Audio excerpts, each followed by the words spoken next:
আসসালামু আলাইকুম প্রিয় শিক্ষার্থীরা, সবাইকে হাফিজ থিওলজি অ্যাডমিশন অনলাইন কোচিংয়ের পক্ষ থেকে শুভেচ্ছা এবং অভিনন্দন। আমি আজকে আল হাদিস থেকে কিছু গুরুত্বপূর্ণ কিছু কথা বলবো, যেই বিষয়গুলো থেকে তোমাদের ভর্তি পরীক্ষা আল হাদিস থেকে কোশ্চেন আসবে। বিশেষ করে হাদিসের যে পরিচয়, আবিধানিক অর্থ, তোমরা সবাই এটা জানো। হাদিস শব্দটি এক বচন, এর বহু বচনে কি আহাদিস।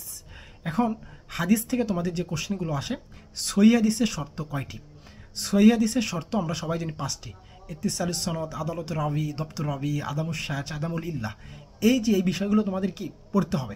তারপরে এই হাদিসের যে প্রকারভেদ, আমরা সবাই জানি সনদের ভিত্তিতে হাদিস তিন প্রকার: মারফু, মাওকুফ, মাকতু। মারফু হাদিস, যে হাদিসের সনদ রাসূল সাল্লাল্লাহু আলাইহি ওয়াসাল্লাম পর্যন্ত পৌঁছেছে, সেটা কি মারফু হাদিস। যে হাদিসের সনদ সাহাবি পর্যন্ত পৌঁছেছে, সেটা হচ্ছে কি মাওকুফ। আর যে হাদিসের সনদ তাবি পর্যন্ত পৌঁছেছে, সেটা হচ্ছে কি মাকতু হাদিস।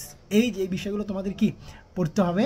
আর তোমরা যদি আমাদের Hafiz theology admission online coaching and ideal হোমে ভর্তি হও, তাহলে আমরা তোমাদেরকে, তোমরা জেনারেল শিক্ষিত হও, মাদ্রাসা শিক্ষার্থী হও, আমরা তোমাদেরকে ইনশাআল্লাহ এগুলো হাতে কলমে শিক্ষা দেবো, আমরা তোমাদেরকে সাজেশন দেবো, আমরা তোমাদেরকে ইবিএন হিসেবে গড়ে তুলবো ইনশাআল্লাহ। এই জন্য যারা ভালো রেজাল্ট করতে চাও আমাদের সাথে অবশ্যই যুক্ত হয়ে নেবে।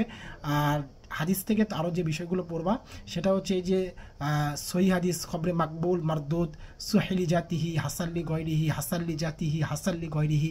এই বিষয়গুলো কিন্তু তোমাদের কি করতে হবে, এই বিষয়গুলো কিন্তু তোমাদের পড়তে হবে। যদি এই বিষয়গুলো তোমরা ভালো করে পড়াশোনা করতে পারো, তাহলে ইনশাআল্লাহ সহজেই তোমরা আল হাদিস থেকে কোশ্চেন কমন পাবা। তারপরে উলুমুল হাদিসের যে পরিচিতি, পরিভাষা আছে, উলুমুল হাদিসের যে কিতাবগুলো, যেমন মিজানুল আখবার, এটা কার লেখা? আমরা সবাই জানি মুফতি আমিমুল ইহসান। তাইসিরুল মুস্তালাহিল হাদিস, ডক্টর মাহমুদ তোহানের লেখা। আত্তিবিয়ান ফি উলুমুল কোরআন, এই যে আত্তিবিয়ান, এটা তো উলুমুল কোরআনের কিতাব, সরি। এই যে তোমার যে আল কিফায়া ফিল মুরাওয়ায়া, খতিব বাগদাদির যে বিখ্যাত উলুমুল হাদিসের কিতাব।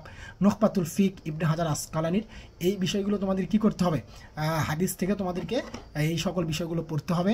তারপরে ইলমুল জারাওয়াত তাদিল আছে, আরও অনেকগুলো বিষয় আছে। হাদিসের ব্যাখ্যা গ্রন্থগুলো আছে, যেমন বুখারীর ব্যাখ্যা গ্রন্থ, ফাথুল বারি, উমদাতুল করি।